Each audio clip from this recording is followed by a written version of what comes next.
गुजरात के वडोदरा के परशुराम भट्टे में आग लगने से अफरा तफरी देखी गई और यहां रहने वाले लोगों में भगदड़ मच गई। वडोदरा के सयाजीगंज में परशुराम भट्टा है, जहां निजी मालिकी की जगह में आग लगने की घटना सामने आई। खुली जगह में सूखे घास में गर्मी की वजह से आग लग गई और हवा के चलते आग ने फौरन बड़ा स्वरूप धारण कर लिया, जिसके चलते आसपास रहने वाले लोगों में भगदड़ मच गई। आग के चलते धुएं के बादल आसमान की ओर जाते हुए दिखे।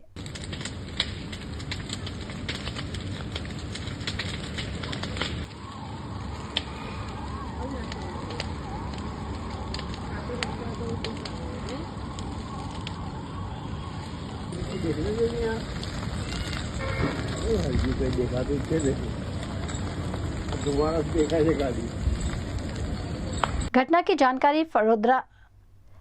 जानकारी वडोदरा फायर ब्रिगेड को दी गई। वडोदरा फायर ब्रिगेड की टीम ने मौके पर पहुंचकर आग पर काबू पाया। ये जगह वडोदरा के भाजपा नेता दलसुख प्रजापति की मालिकी की होने की जानकारी सामने आई है। ભીમનાથ બ્રિજ ઉતરીને ડાબી સાઈડમાં એક ખુલ્લો પ્લોટ હતો, એમાં આગ લાગેલી હતી અને હવાનો ફ્લો વધારે હતો એટલે આગ વધારે જગ્યા પર પસરી ગઈ હતી। હવે એવું કંઈ કારણ જાણવા નથી મળ્યું, પણ આગ બહુ સ્પીડમાં બધી જ જગ્યાએ કવર થઈ ગઈ હતી। કેટલી ગાડી આપણે આવી? અત્યારે 2 ગાડીથી કામગીરી ચાલુ છે। અત્યારે દાંડિયા બજાર અને વડીવડી ફાટી છે। આગ ફેલાઈ હશે? આગ લગભગ 300 મીટરના એરિયામાં કવર કરી છે।